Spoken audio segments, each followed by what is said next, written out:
So we've been getting a lot of questions since we launched the hormone portion of our business, and a lot of questions from guys that seem to either have had bad experiences or have been doing cycles, whatever they've been doing, just different types of steroids, different types of testosterone, different sources of steroids and testosterone, and then some of them nothing happens. Some of them are fine. They they get a little size. They did it correctly. They did it correctly. Yeah. The one thing, the main reason why we're doing this video, two reasons. A lot of people have been coming up and talking to me, texting me, messaging me on Facebook. Hey, I'm having this problem. I'm having this problem. A lot of guys' testosterone levels tanked. Estrogen went way up. From they did a cycle and they came off, and they'd never heard of Novadex. They just stopped taking them, which is that's death for your hormones. That's the worst thing you can do, is just quit cold turkey. Right. So the other reason is that, I'm going through YouTube, Dr. Jenn's going through YouTube. We can't find a single video where there's an actual physician who has an actual medical license talking about this. And it's really important because there's only so much if you haven't gone through med school and actually learned about the endocrine system, because what is what you see. So if this is making it bigger, then it's working. So there, you don't realize that, when you take a hormone, it affects your entire system and all your other hormones. And if they get out of balance, they could go out of balance forever. And it can tank your system in many ways. So I think it's super important to get the information out there because, no one's at fault, because if you don't know it's even happening, how would you know to research it? How are you going to know? And that's the main thing here. We're going to try to keep our bias out of it. And we've heard some horror stories from our clients. Really bad ones. Which makes me want to create some bias, like I automatically feel some type of way when I hear somebody that says, well, I was stacking 3 different cycles, Clomidin, I don't know, clenbuterol and Amidrol or Diol. Yeah. Mm-hmm. So, and they said, I saw gains and this happened. I did a 6 to 8 week cycle, and then, I basically blasted and cruised, 6 to 8 weeks or whatever this cycle. Anyway, now they're suffering. Their testosterone level is, under 200. And then all the side effects that goes along with that. Their liver enzymes are way out of whack. Their poor hearts. Their heart's enlarged, blood vessels are enlarged. They're feeling the effects of the decision. And most of them just stop taking the cycles, and now they've got gynecomastia, their testicles never recovered. They don't go through proper, spermiogenesis, right? So, they have trouble having kids, so all this stuff just from trying to, get a little bit of size easily, Right. And that's not, so I'm just explaining the bias. I'm trying to keep my bias out of it, and I know it's even harder for you because you're a doctor and you hear stuff like this, and you're like, you got to be like, want to tear your hair out. Like, what are you doing? You know what I mean? That's for today. I was literally at the gym today, working out, watching some of these videos, and I'm like, oh, you're coming off and you're telling everyone you're the expert, and you have no idea what you're doing to your body. So it's hard, and it's not that I blame anyone. It's the lack of education. Yeah. And so unless you're seeking out this kind of education, you won't ever get it, because if you just read blogs, those are other people who don't have education. Yeah, they're just trying as they go. Exactly. And it might work. You see. If basically the way they're doing it is they're like, hey bro, this is the cycle I was doing, 6 to 8 weeks, 1 ml, 250 milligrams or 500 milligrams or 1,000 milligrams. Okay, that worked for me. That could kill the next guy. You know what I mean? Or it might work for you and you might show great gains, but inside what's going on? Like, have we completely, destroyed your pituitary from stimulating your testes? I mean, is that completely gone now? And as a lay person, so most of you guys are lay people, right? I'm a semi-lay person. She's not a lay person, right? That's the train of information here. So what she just said made a little bit of sense to me and probably made no sense to you, which is why we have to listen to her and pay attention. And not just her, I'm not just talking to her, I'm saying go in and tell your doctor and be honest with your doctor. Talk to an endocrinologist. Talk to somebody that knows hormones. The patients that are honest with us are the ones that we're able to really help the most. And I swear that we're not the police. We don't really care. I don't care if you get stuff on the black market. We have to be able to treat you properly. Exactly. That's my whole goal, is to treat someone and make their body correct. If you had an allergy to something, and you were getting your allergy medication on the black market, let's just throw that out there, right? And then I came into you and you were like, well, I don't think I can give you this if you've ever taken this before. And you're like, oh, I get it illegally. You know what I mean? I'm not going to tell you about that. And I give you the medication that I was intending on giving you already. And you're getting this black market medication. You have a contraindication going to anaphylactic shock. Right. And you know what I mean? I agree. And end up in the hospital or die. So, doctors aren't police. And we don't. They're not going to turn you in. You need to be honest with them. They want to help you, and for whatever reason, why someone would start something this serious with this much. We're not saying don't do it. That's something that we're saying do it right. Right. We're not saying don't do it.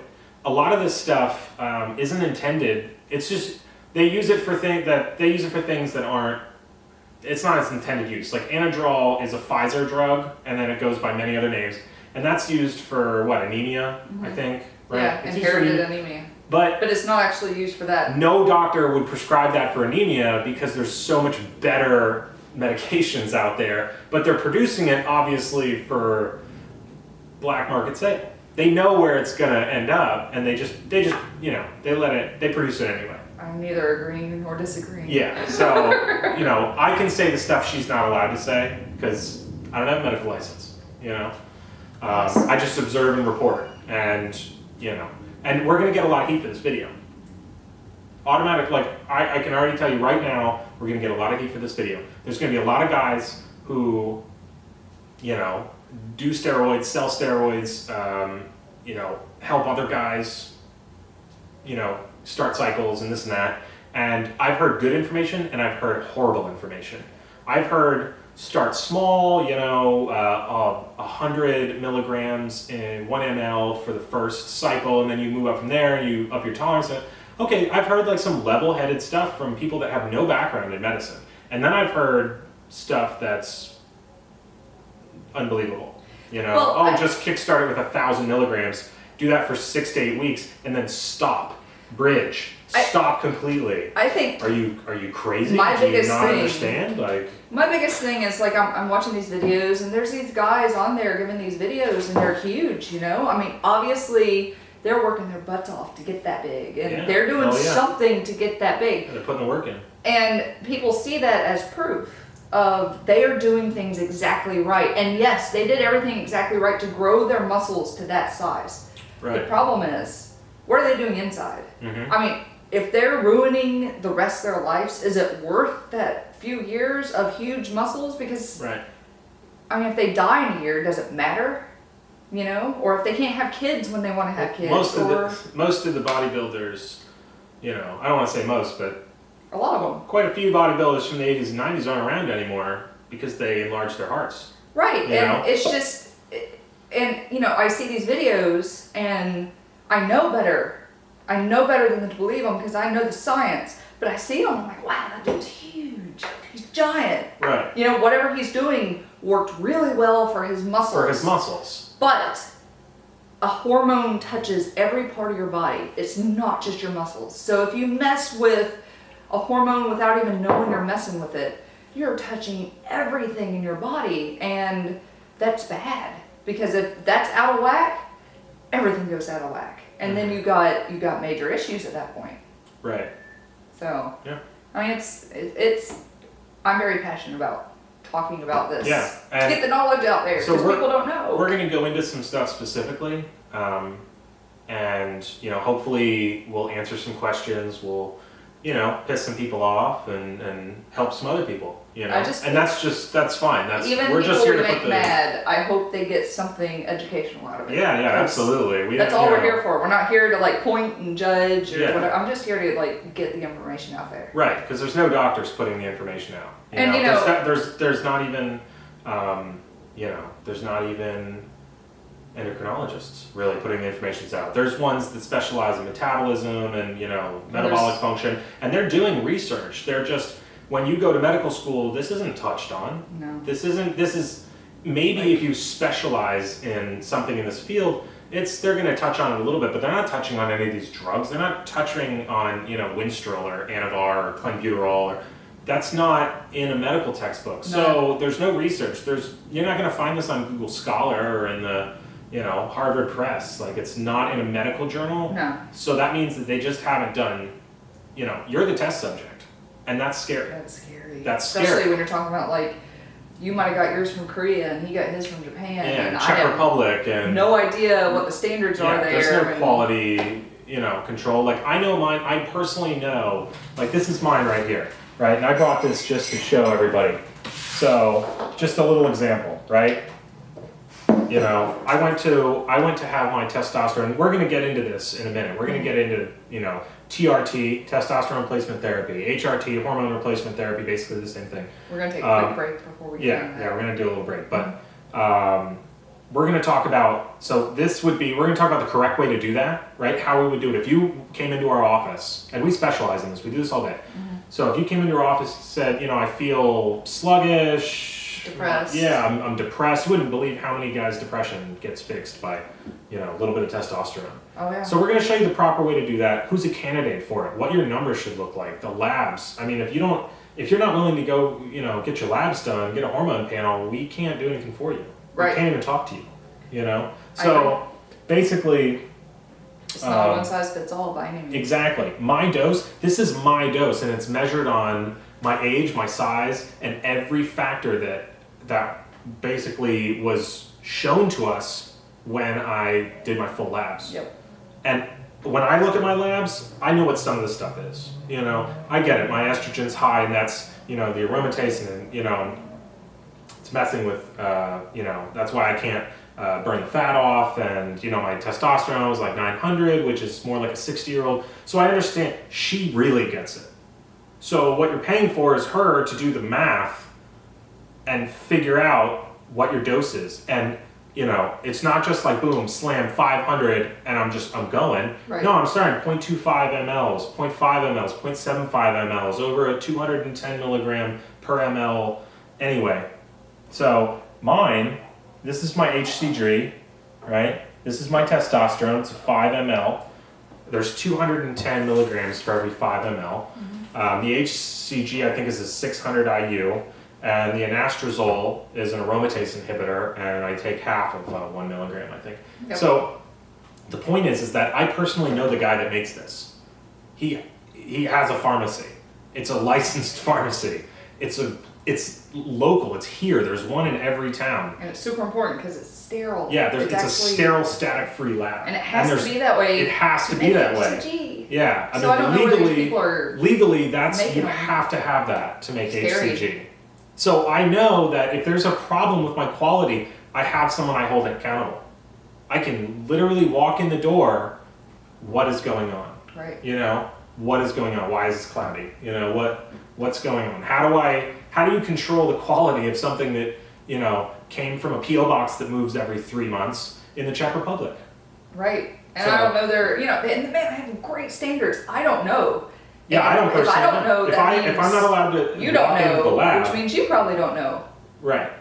So if I can't tell you, and I don't even know how to begin to tell you if they really have a sterile lab, no one else can figure it out. Could be making it in a bathtub or a five-gallon bucket. Yeah. And there's a reason it's supposed to be sterile. So. Right. Absolutely. It's important stuff. So we're going to get more specific when we come back. All right. So we're back from our little break. So anyway, before we stopped there, I was just explaining, I was explaining my TRT schedule, you know, the amounts, why, you know, they're not random amounts. And if somebody wanted to do testosterone replacement therapy just for health, a healthy level, like I'm just doing it for health because my testosterone is low for my age. Right. And I want my body to operate more efficiently. Now, you know, I'm not blasting and cruising. I'm not doing 1,000 milligrams for 8 weeks and then dropping down to 150 or 200 or whatever the, you know, whatever the cycle is that you decided to pick. You know, I'm pretty much cruising, I guess. You know, I'm doing a healthy level of test, and I will do it for the rest of my life because this is a lifetime thing. It doesn't matter how much test I do, my body's never going to produce more testosterone on its own. Right. That's gone. No matter, I don't know what happened, you know, in the last 25 years of my life, but at some point my testosterone dropped, you know? I mean, we've got people Maybe that... not even dropped, it just never got up to where it should be. Yeah, I mean, we've got clients that never had the testosterone. We Right. had clients, you know, that never reached a normal level. So not everybody reaches the normal level. Can I So- get into real quick, like levels and stuff? Yeah. Alright, so theoretically, and no one's perfect, no one's the same, but medicine likes to clump people. So theoretically, a man when they turn 25 is at the very top level of the peak of secreting testosterone. Okay. So whenever we see charts, if you go and get your blood tested, it'll say like either 1 or 200 to 11, 12, 1300 is the range for testosterone. Okay, that's great, but that includes, you know, a 75-year-old man and a 25-year-old guy, all in the same group. So if you are 20 and you go in and you test at a 600, which is normal range, that is not okay for your age. Right, So that's inefficient body. Right, so that's where like functional medicine comes in, which is what I practice, because I don't believe in, okay, every time X plus Y equals Z. It's not that way. People aren't a mathematical equation. Everybody's different. Everyone's different. Yeah. So, you know, when we did, perfect example, when we did Zach's testosterone, he's well within normal range, you know, but he's 25. He should be at the very peak of his, and he was at 900, which is not the peak. That is not okay for his age. You know, and his estradiol was high. It was on the high, very high end of normal. Right. Now, what does that cause? So if you have increased estrogen, it's kind of a vicious cycle with fat deposits. Your subcutaneous fat has aromatase in it. Aromatase turns testosterone into estrogen. And then the more estrogen that you have, the more subcutaneous fat you develop, which increases your aromatase, which increases your estrogen, and it's this vicious cycle. So you end up with like this layer of fat. You might be super built underneath, but no one can ever see it. You can feel it maybe, but you can't see it because you can't get rid of that stubborn fat. Yeah. And it's not because your diet sucks, it's not because you're not working out hard, it's because the estrogen has this cycle in your body and it's creating that fat layer. So that's one of the drugs that you're on is an aromatase inhibitor, which takes that enzyme that turns testosterone to estrogen and basically shuts off, you know, a lot of it, not all of it. We don't want to shut down anything in your body, but it shuts off a lot of it, so you're not converting your testosterone to estrogen. That alone will increase your testosterone. I mean, if we did nothing else but that, your estrogen will go down, your testosterone would go up. Right. Would it be enough for you? No, it would not. You know, wouldn't be a difference I'd be able to notice. Exactly. You know, and no one would really notice that difference because it's so little. You'll notice it in the stubborn fat, but you won't notice it in your mood or your energy or anything like that. Sex drive, Nothing like that. So, but that also goes back to every hormone touches every organ and every system in your body. So let me ask you a question. Yeah. Right. I'm gonna play the client. Okay. All right. And you know, I've been doing cycles You know, I've been blasting and cruising for the last 2 years. Okay.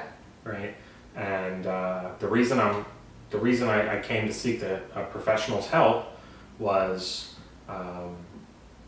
you know, I was blasting and cruising for a couple of years, and then I stopped, and now I feel awful, and I'm getting fat, and I don't understand what's going on. And some of my buddies have told me, well, you know, this is happening and that's happening, and I'm kind of fed up with not really getting any real answers. And maybe I'm just done blasting and cruising. Maybe I can't afford it anymore, you know? Maybe for whatever reason, I just stopped, and I didn't wean off professionally. I didn't wean off unprofessional. I just quit, you know? And not only did I lose the muscle, but, you know, I gained a bunch with fat. I gained a bunch of fat quick. I'm lazy. You know, I don't want to have sex. I don't want to go out and really do anything. I don't feel social. I'm like a little depressed. Something's wrong. I don't feel like the superhero that I used to feel like when I was blasting and cruising. So I come in and, you know, I come in the office, you say, hi, I'm Dr. Jenn. I say, you know, hi, I'm patient 0. Hey, patient 0. So I'm patient 0, right? Yes. Not that you work at Area 51 or anything. No, I do not. But, so I'm patient 0, and I'm like, Dr. Jenn, this is what's going on with me. Right. You know, I was doing 1,000 milligrams of test a week. You know, what would you tell me? That was my blast cycle. What would you tell me? So there's a few things I would have to ask you. Like, one, were you only doing tests? Were you doing other things? Were you doing a... At first it was just test, and then I started stacking other things. What things did you stack? Let's say, for argument's sake, I started stacking anadrol. I started stacking... let's just say anadrol. Keep this simple. Okay. So, another question. Did your testes shrink? Yeah, a lot. Okay. So, this is, okay, number one point. You told me everything, which is super important. I'm not judging. I don't care. I want to fix what's going on. I'm not here to say, oh, shame on you. You shouldn't. What are you doing ordering off online? I don't care. I mean, honestly, and most doctors don't. I know you think we do, but we really don't. We do think you're judging us. Well, our goal is to fix you. Like, our goal is to make you healthy. It's not to, like... Right. You know, you're not our kids. We don't care that much about what you do with decisions. Black Margaret and Yeah, stuff, our bad decisions. We're happy you are coming to get it fixed. Right. Okay, so you blasted on testosterone, which is just insane because I'm not judging.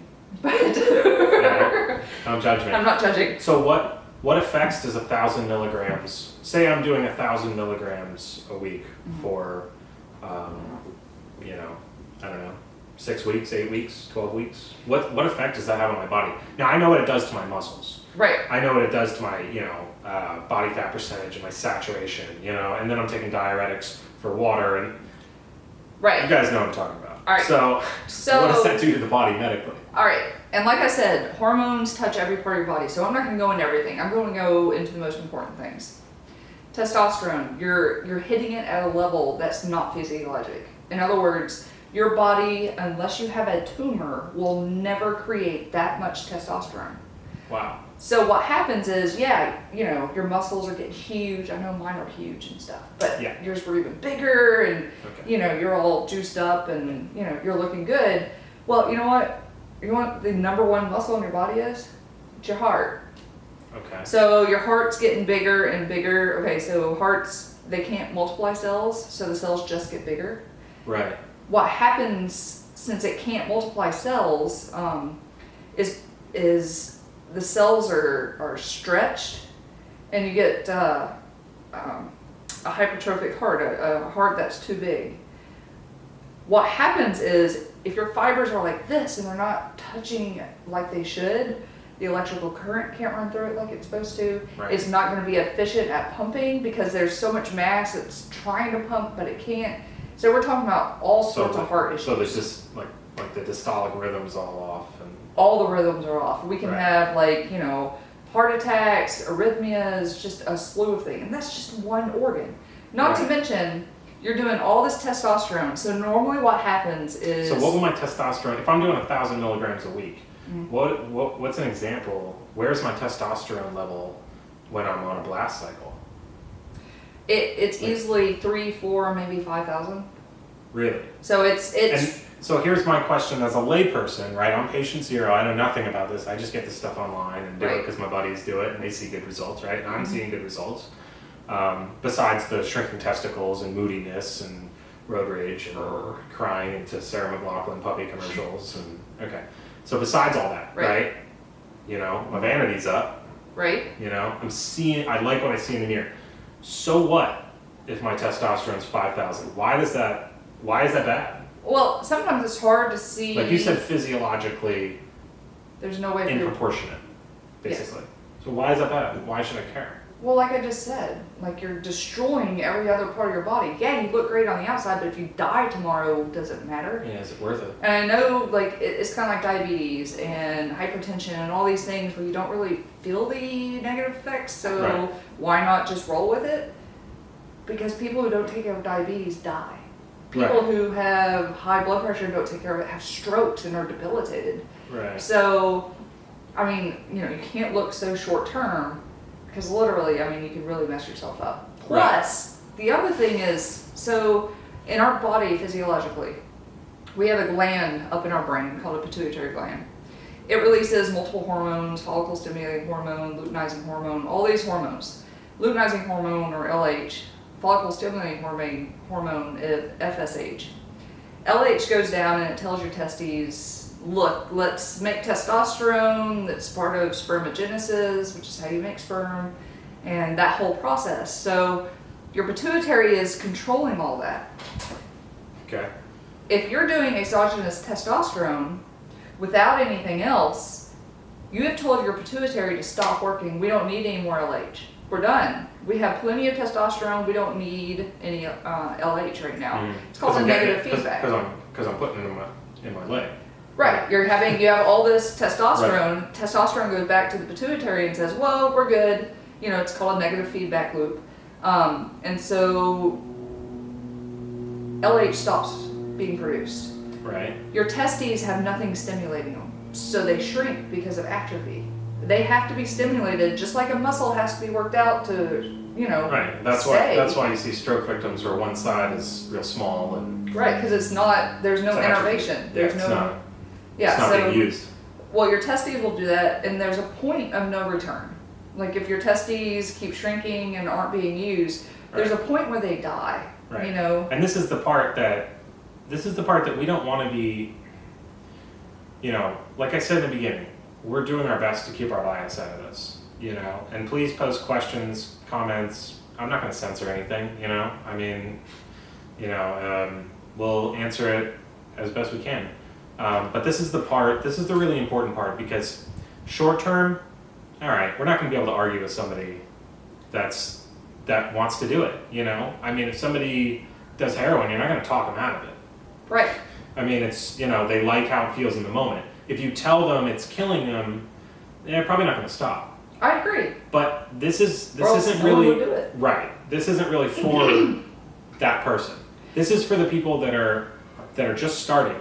They're doing the research to try to figure out what route do I want to take because I want to go down this road. And if you do want to go down this road, we just want to bring you the right information. And there's ways to do it without hurting yourself. Right. Exactly. It takes more work.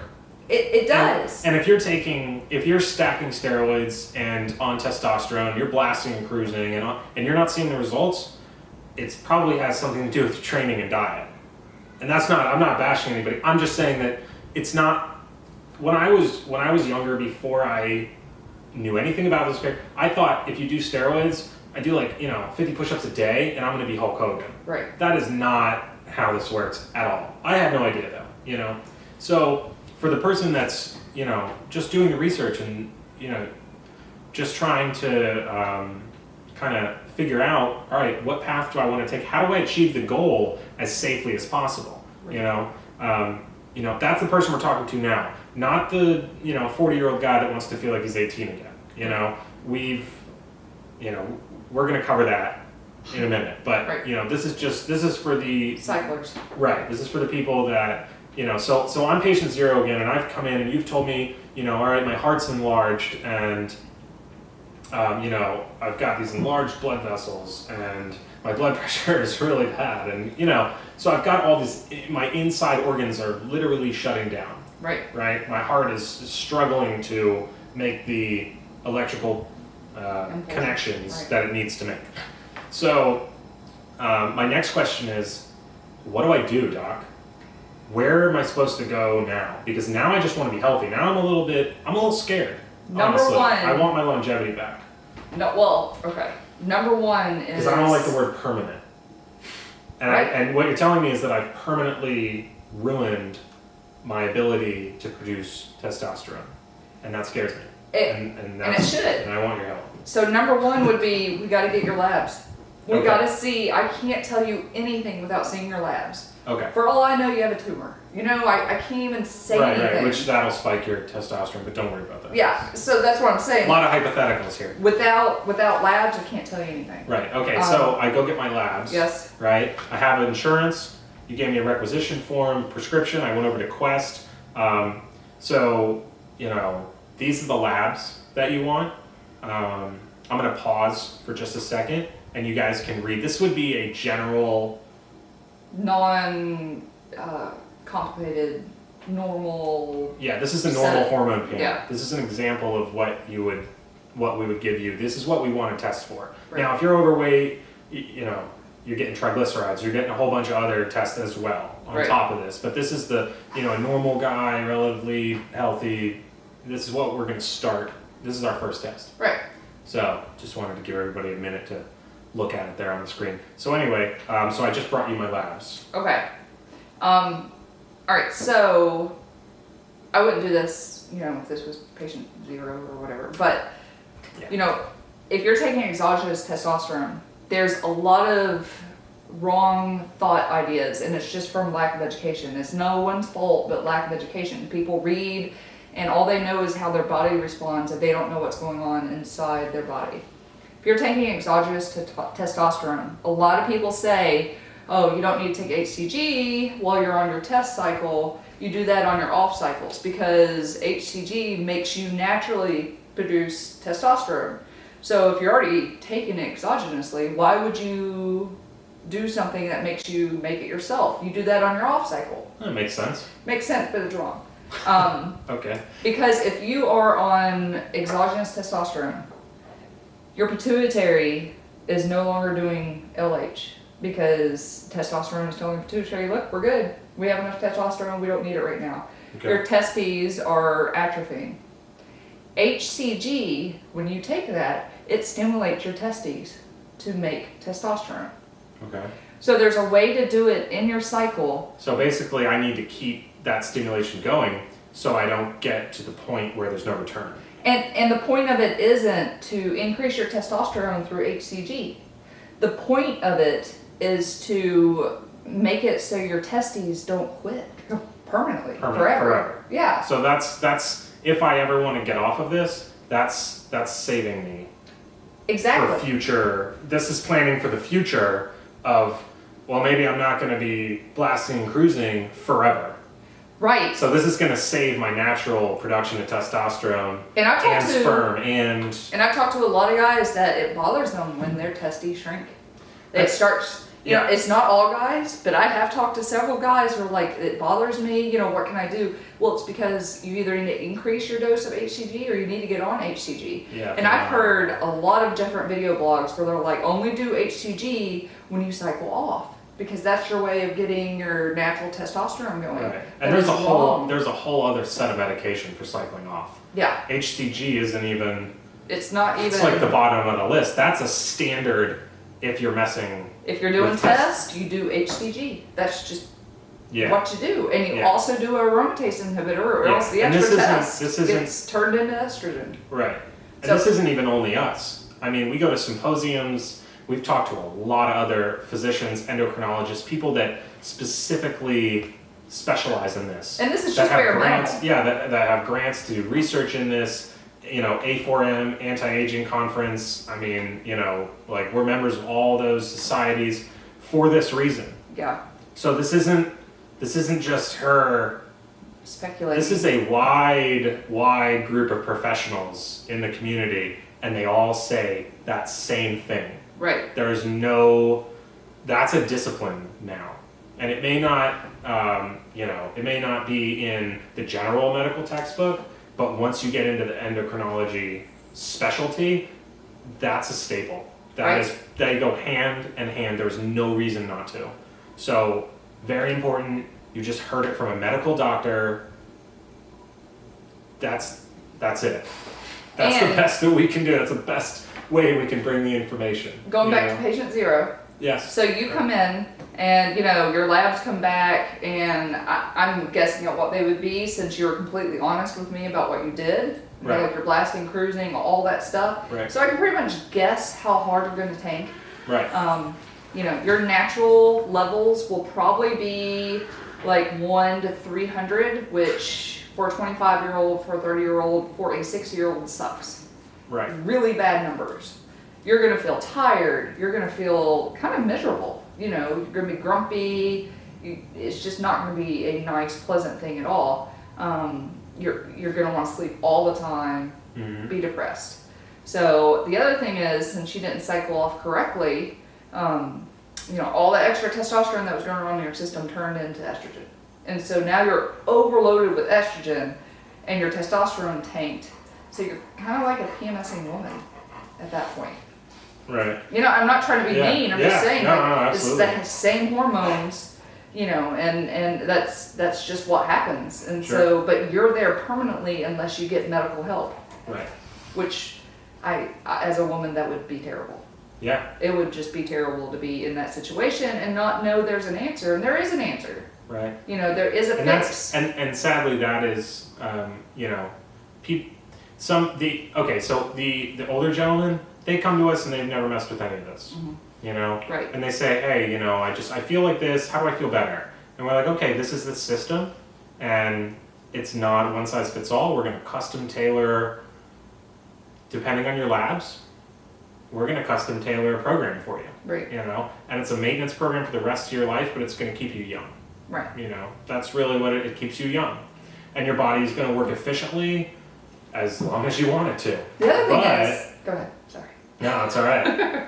But sadly, that's the bulk of our clientele is guys who are suffering from the other side of it. Guys who are suffering from cycling and not having the appropriate oversight or not completely understanding and physiology. And they come to us because everything else failed. Yeah, everything else failed. Yeah. They can't stand it anymore. Yeah. Whatever is going on with them now is past the point where they can figure it out using a blog, or different things that their buddies are doing. It's just not working anymore, and that's sadly that's the main guys that we hear from, and they're usually or their spouse or whomever who's just and we worried. can help. We can help. It's just we can't help like we could if you were starting for the first time and you were like, I want to do this right from the jump. The guys who have already done the damage, most of that damage is permanent and there's nothing that you can do. Hands down, you're going to be on test for the rest of your life. That's not so bad. We can make you feel better. We can. Yeah. Can I bring back your testicles the way they were? Maybe, maybe not.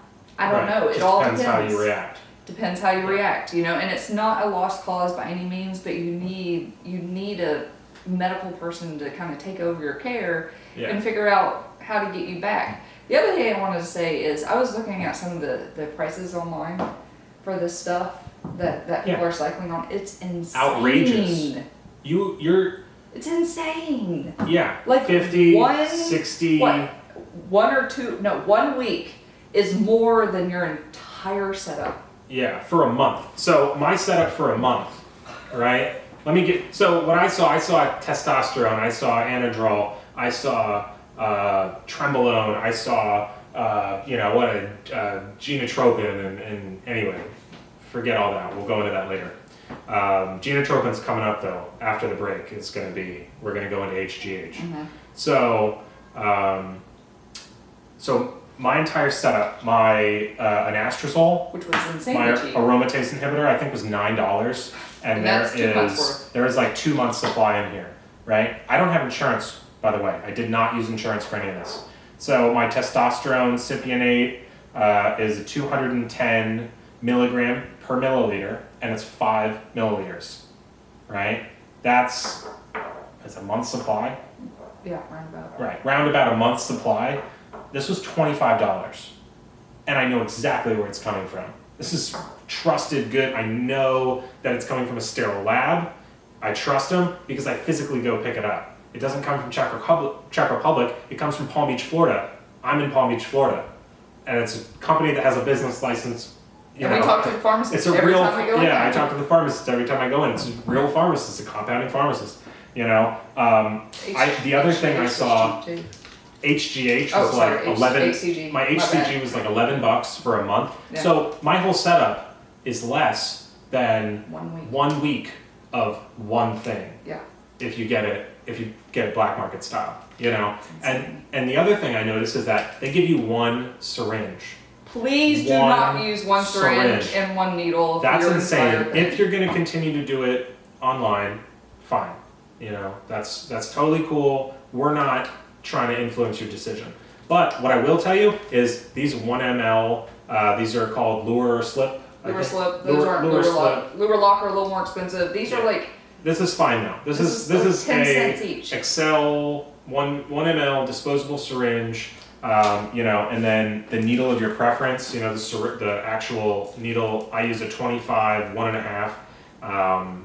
You know, for testosterone, you might want to use a 23 because it's so thick. But for my HCG, I use the 25. New needle every time. Every time. New syringe every time. Every time. Bloodborne pathogens, contamination, contraindications. This is not expensive. At the most you're going to pay for this is 15 cents for this gear, right? This is 15 cents per, right? We get them even cheaper, and we give them to our clients even cheaper. We give them to our clients for like 10 cents a piece for the whole setup, Yeah. right? I'd rather do that. Than, Yeah, if you're doing twice a week, you know, I'm doing HCG, I'm doing testosterone, then a rest day. HCG, testosterone, and a rest day. We'll get into why we do that and why I don't just do it once a week, right? And I don't have peaks and valleys. I'm pretty steady, you know, and it's because of our cycle trend. Right. So that's really important, you know. If you're going to continue to do it and buy it from Czech Republic and whatever, that's fine, but just don't use the same needle. Don't use the same syringe every time. You're playing with fire. You're going to get an infection. You're going to get an abscess.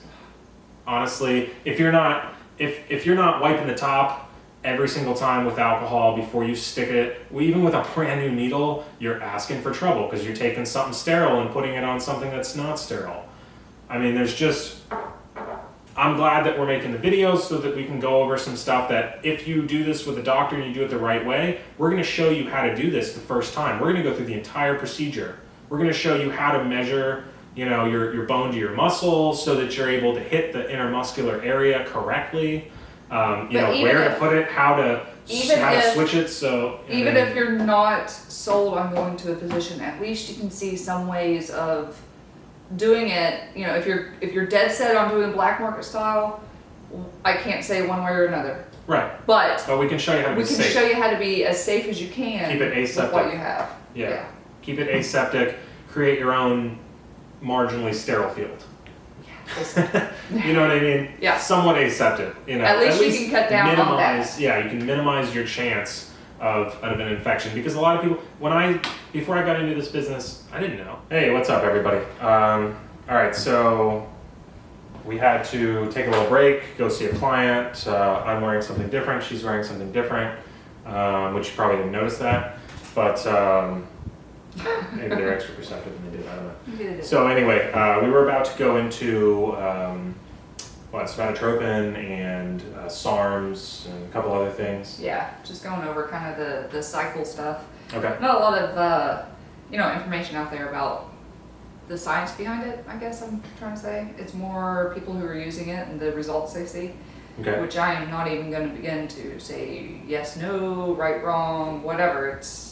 you know, if you see results, you see results. I can't argue that. Yeah, But- it's just not researched yet. Right, right.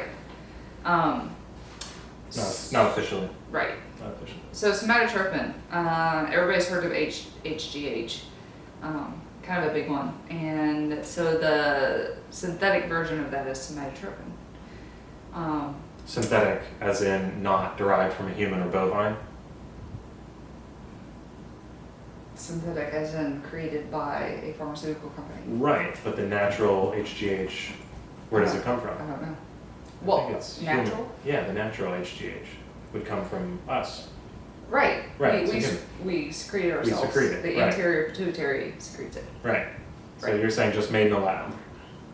Somewhere. somewhere. Somewhere. Yes. Okay. Yes. All right. Sorry, I didn't know what you were asking. Or a bathtub or a Yeah. kitchen sink, depending on where you get yours. Sure. Yeah. Okay. All right. I just wanted to, for my own, just trying to figure it out. No, I was just trying to figure out what you were saying. All right. But HGH is it's a natural occurring, hormone in our bodies. It stands for human growth hormone.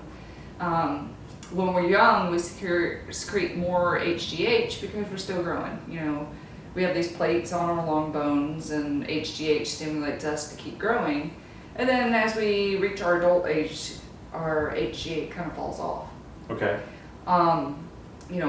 There are medical conditions associated with too much or too little HGH. And so there are physiologic reasons to take it. You know, there's reasons a physician might prescribe it and stuff. Usually weightlifting is not one of them, medically. What would some reasons be? So if someone has too much HGH, they get something called acromegaly. That's like a fancy way of saying, we've all seen people with the like very huge jaw. Right, the big square chin, Uh-huh. the crimson chin. Or they have, it's not even square, it's elongated, it's bigger Right, than right, it should right. be. That's someone who has too much HGH. So is that why guys that do a lot of HGH kind of all have that same, that big chin? If they've been doing Big, it a lot. yeah, yes. that big square chin. Okay, Yeah. so It's also. I just thought they were born handsome. I'm not going to comment on that. But, some pro sports players, their heads have actually gotten bigger. Uh-huh. They've needed bigger size hats and helmets and Yeah, stuff. yeah. Because of HGH. Because it makes your bones grow. Right. Right. Now is that bad to grow your bones unnaturally? I mean, that's how we treat people who, sometimes boys and girls, when they're smaller, they have a very short stature from the beginning, and one of the things we test for is their HGH production. And so if they're low, we can give them some, and it makes them more proportionate to the rest of their colleagues or Right. playmates. Sure. So there's reasons to do it. Does it exponentially help with weightlifting? Yes. Right. There's a lot of people who believe that, in the 80s and 90s, we went from normal weightlifters to weightlifters that were shredded and giant. Like it came out of nowhere. People went from physiologic weightlifters to something that didn't look physiologic. Right. And so a lot of theory is HGH was the defining factor in that. That's what helped people push back their limit, because there is a plateau. You're going to reach Sure. a plateau no matter if you're doing tests or not doing tests. Right. I know, I go to the gym and there's a place where I can't push past, not easily anyway. You hit your limit. Right. HGH can push you through that, no Right. doubt. So what about side effects? There are side effects. Just like with any synthetic hormone you take, if you're not regulating your other hormones, it has its hand in everything. So, What do you mean, regulating your other hormones? well, if you're not testing your pituitary and all that, then, we do need a minimal amount of HGH to live our lives like normal, function normally. So just like the test, if we do test, our pituitary gets shut off because your body doesn't need to make tests. It's a feedback system. This is no different. HGH comes from the anterior pituitary, so it comes back and there's a feedback system. And so if it's not being monitored, we can end up messing up our levels in the future. It's not HGH. Obviously, it targets muscle and it targets fat. but it's targeting bone, it's targeting lots of other things. You know, Mhm. God forbid you have erroneous receptor on one of your bones.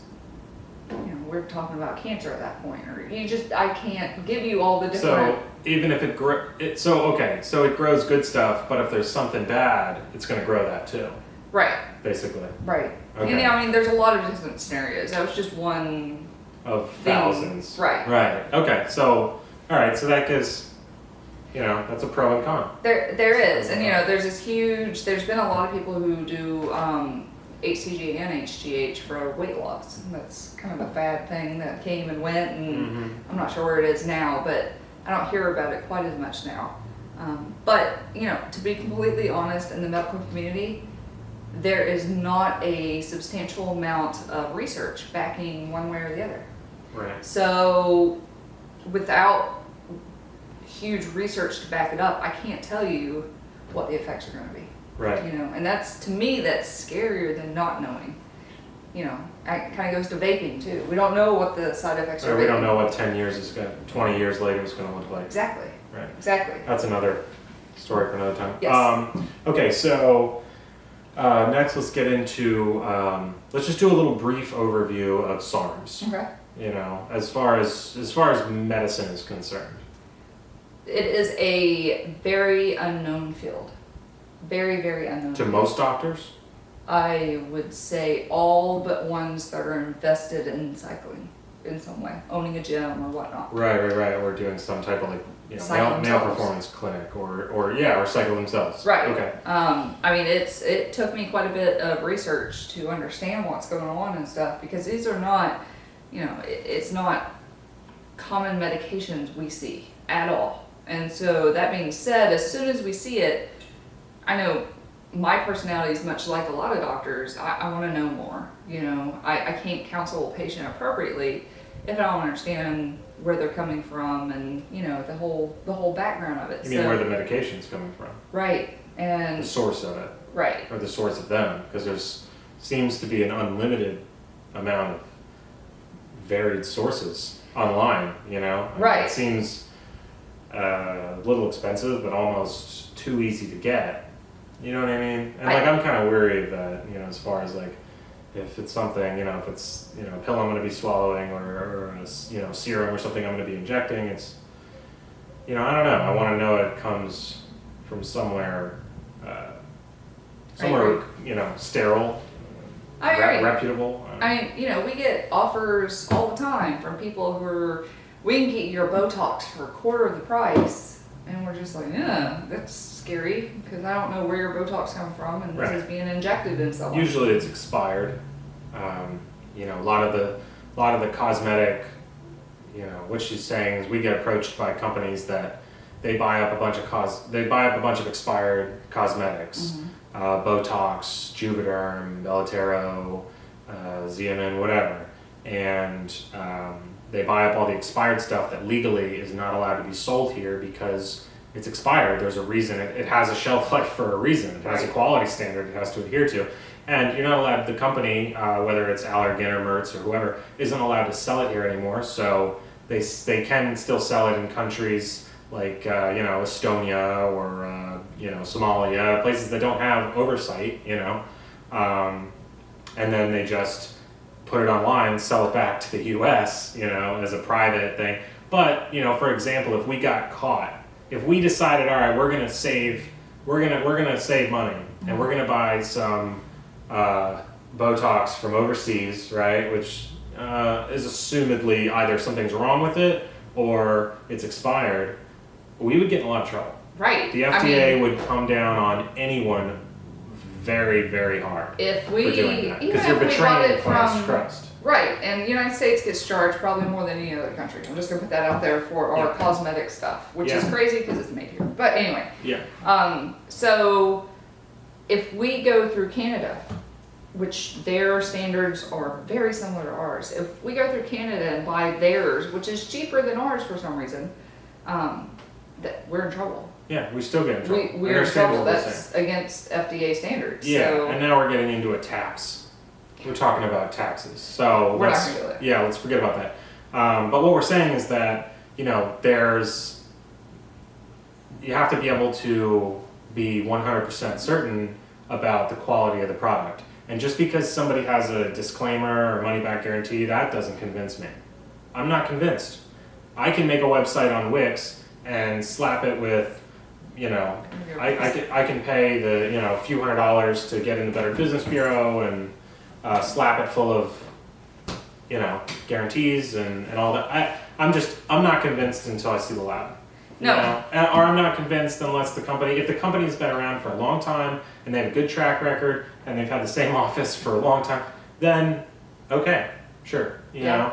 But you know, just any old thing off the internet, either injecting it, you know, this is my body. This isn't a game. You know, I only have this one. Yeah, my hormones is I just have this one set, and hormones are more. You know, if you screw them up, there's a good chance that whatever mistake you made, it's going to be with you forever. It's not. They don't just.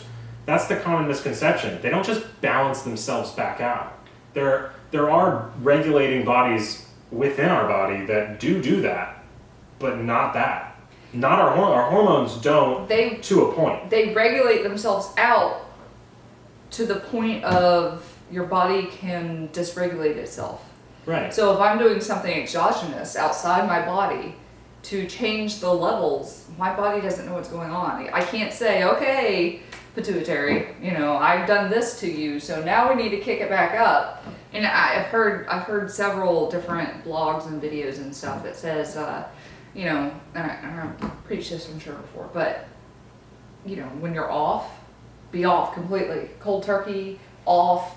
You shouldn't be taking anything. Then I've heard the bridging where you do oral. You give your body time to bounce back. Bounce back. Except your hormones don't do that. No, that's not physiologically. That's not how we operate. Because if your testes are atrophied, right. I don't care how much stuff you throw out your testes, they are not going to make testosterone. Period. Yeah, they're done. They're done. That's it.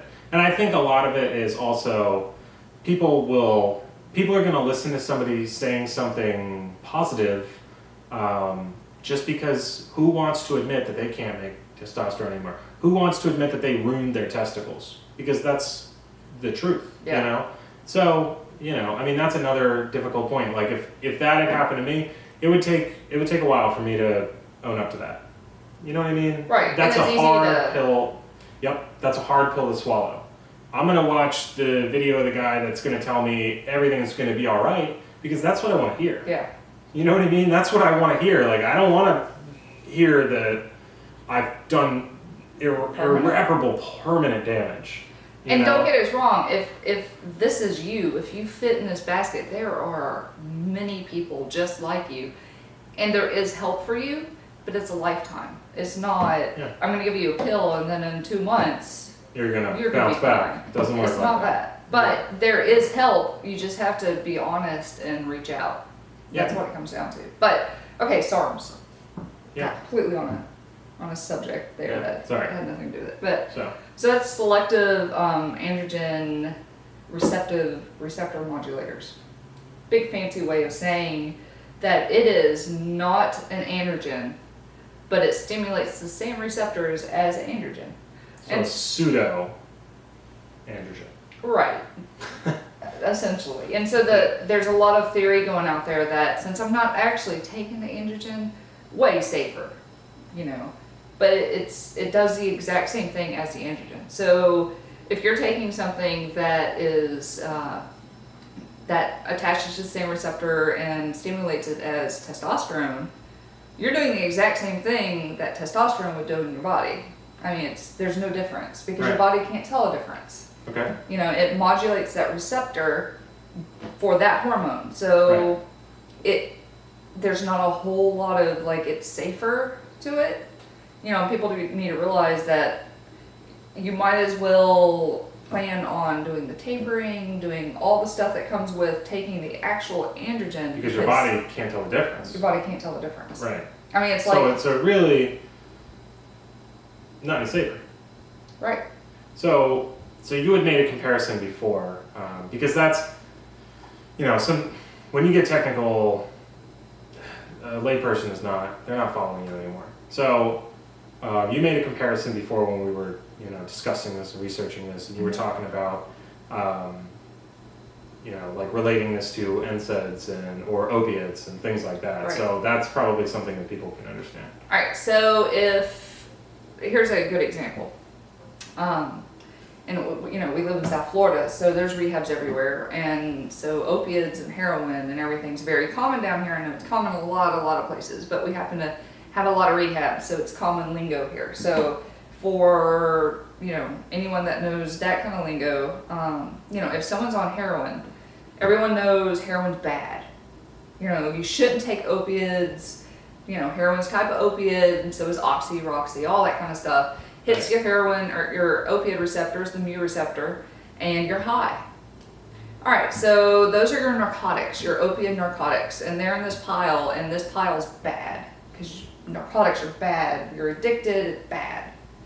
All right, but over here we have tramadol. Right. And tramadol hits a similar receptor and gives you the same type of high, albeit you have to take more, but it still gets you a high. Right. But it's not an opiate.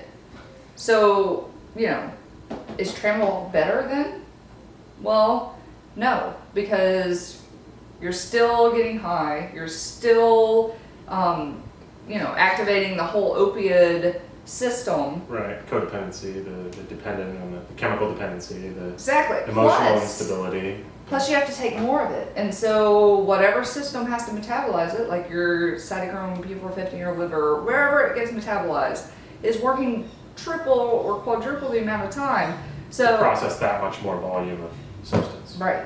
And so, I'm not going to ever say go out and take heroin, but you can't substitute for that substance either. If you think one is bad, then anything that targets that is bad, Right. So the same is true with this. Another example is, I know my daughter, she is 8 years old, and, we go through great lengths to buy chicken and food without any kind of estrogen or hormones. Why? Because I don't want her to go through puberty early. But, these hormones that are injected into cows and everything, and then you got soy that has phytoestrogen in it, what is that? Phytoestrogen stimulates the estrogen receptors, but it comes from a plant base. So it's not an actual hormone. So again, tricking your body. Tricking your body. Your body doesn't know it's phytoestrogen. It sees it and it's like estrogen, And so there are several people in my 8-year-old's class who started their period. They going through puberty because from either hormones from bovine or chicken or soy. Or soy. And soy is big right now. There's a lot of people who are, I'm going to eat soy because it's better for me. Well, some places yes, some places no, but the phytoestrogen stimulates the same receptors, and your body sees it as estrogen, and hey, it's time to mature because our body is right. We've got this level of estrogen. Sure. So these receptor modulators for androgens is no different. It's the same thing. Your body does not know the difference, and it's going to change it. Now, again, there's not a lot of information on this in the medical community. It's somewhat new. Yeah, and we're not really saying do it or don't do it. We're just saying that we're just giving you the warnings because this hasn't been, maybe a little bit of university tests, but it's not in the numbers of medical journals that we like to see to trust something medically. And but again, we're not saying do it. We're not saying don't do it. We're just giving you the facts that we found. And just like and I've heard some good similes. Right, and so I would never say do one over the other or vice versa. But I think it's good for you to be educated enough to say that there's nothing that is completely safe, and that goes for anything. If I take ginkgo, if you take too much. If you take too much, you're going to bleed a lot because it thins your blood just like ibuprofen does or aspirin does. So there is no perfectly safe thing. We're just here to kind of educate you and get the word out that just open your minds to new information, because the information laymen have, it's great and it's good to know what other people go through and the trials and tribulations on that side, but it's also good to know the information that you don't even realize you don't know. Does that make sense? Yeah, absolutely. So, but yeah, this is definitely not a don't or do this. It's just please educate yourselves as much as possible. So. Yeah, absolutely. Well, I think we covered pretty much. Everything out there. If there is, I guess we could go into, our TRT patients a little bit. So that's what we'll do. We're gonna talk about TRT, just the average person, and what qualifies you for testosterone replacement therapy. If you're a woman or if you're a man, whichever one qualifies you for, hormone replacement therapy, then, we'll talk about that as if you were a patient coming to our office, looking for a consult. Right. You might not even know that TRT is what you need. Which is usually the case. That's usually the case. Usually guys, so I'll give you an example. Usually guys come in, the average, I can't even put an average age on it anymore because it seems like there's no age limit to this. That's very true. I mean, my hormones were out of whack. I'm 25. Right, and I get it. I have less testosterone than my dad, and he has less than his, and everybody's heard that. So, which is true, but whatever. But it's also not okay. So a 70-year-old has the testosterone of a 7-year-old on average. But if they're showing symptoms of low testosterone, then that's not okay. Right. Numbers Right. are just numbers. It's not the Right. person. So that's Right. where functional medicine comes in. And in one hand, how you feel is a terrible, terrible way to measure your health. Because the worst things you don't feel They're very before insidious. before they're too late. It's the little stuff that you feel quickly. Right. I agree. The stuff that's not usually life-threatening, you feel very quickly. The stuff that can kill you, you don't feel that coming. You don't usually feel a stroke or heart attack until it's too late, until it's happened. Yeah. So what we'll have an average client that'll come in, he'll sit down with us and he'll say, and he's not coming to us usually for saying, I need information about testosterone replacement therapy. Maybe he's heard about it, maybe he hasn't. Usually he comes in because he knows we do functional medicine and we're not just going to give him a pill. Right. Here's Lexapro and here's here's for your anxiety, here's, the high blood pressure, and and put him on all these pills. Functional medicine, we don't do that. We want to find the root, something, whatever's causing all of the symptoms, find the problem, cure the problem. Right. That takes care of the symptoms, makes a more efficient human, makes a healthier human. So he would come in and he would say, hey doc, so I'm feeling kind of tired. I'm not as excited as I used to be about things. I just don't have the gumption that I used to when I was young. My sex drive it just feels like it's fallen off. I'm not seeing results at the gym. Maybe I'm not depressed, but I don't feel genuinely happy either. So what's going on with me? Well, and to be honest, when I'm talking to a guy, a new patient, Or a woman. or a woman, but I'm just speaking specifically when I am interviewing a male, someone of the opposite sex. Right. I'm sitting there and I'm talking to them, and 9 times out of 10, they don't want to tell me what's going on. It's kind of, you would think it'd be the opposite because I'm actually there for you. But when I'm talking to them, like whether you're embarrassed or whatever, it really doesn't matter whatever the reason. But, there's this holdback of, and it takes me a while to chip away at it until I figure out what's actually going on. Right. I had one guy who was just, he was mortified by the fact that, in the bedroom things weren't great.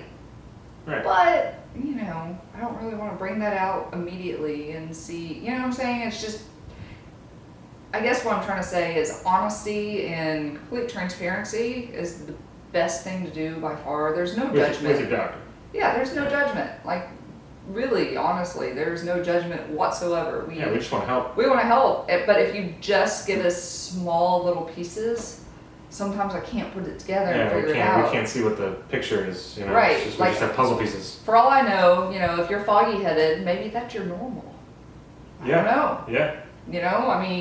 Maybe you never had energy. Maybe, what I'm saying? There's lots of ifs and ands, so I have to rely on someone to be completely transparent and be like, And a lot of people I've noticed who need testosterone replacement therapy, they feel crazy.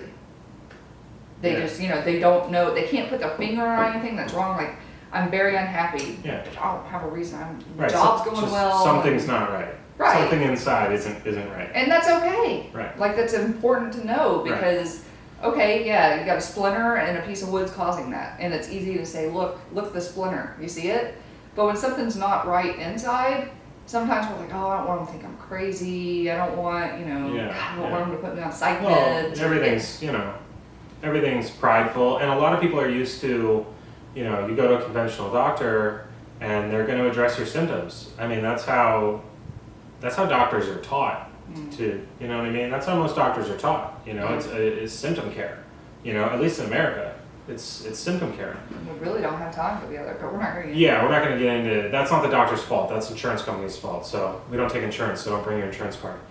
You want good care, you know what I mean? You want to spend 3 hours in a consultation with a doctor, that can afford to spend that kind of time, well, you're not using your insurance for that visit. Insurance company give you 5 minutes with a doctor at the most.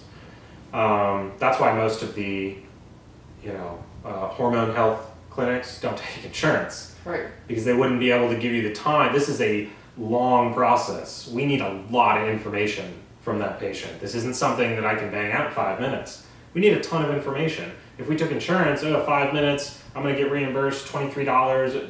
No, not going to happen. And most of our clients, the results that they see, they are more than happy to pay $150 an hour. More than happy. Yeah. Because the change later on when you get your testosterone and go, my whole setup for the month is $50. So that paid for itself. That initial visit paid for itself in I've also one found, month. I've also found when I'm able to spend that much time with a patient, which I can't do in a regular office setting, you just can't afford to. But when I go to someone's house and I have the full consult and I understand what's going on, the other visits, and we regularly keep up with our people. I mean, we're on the phone, calling, texting, emailing, whatever, with people regularly. I know what's going on with all my clients pretty much all the time health-wise. Yeah. And in the long run, it's not as expensive because there's not as much time that's needed because I'm keeping up constantly. It's not, I don't have to sit down. We're helping them 2 or 3 hours. prevent. Yeah. Yeah. So it's overall health. That's what functional medicine is. And we love it. Yeah. It's great. So anyway, I hope that you found this to be helpful. Like I said before, we did our best to keep our bias out of it. If you've got questions or comments, feel free to post them. Good comments, bad comments, whatever. It always just turns into a forum anyway underneath. So, we'll weigh in on the good questions.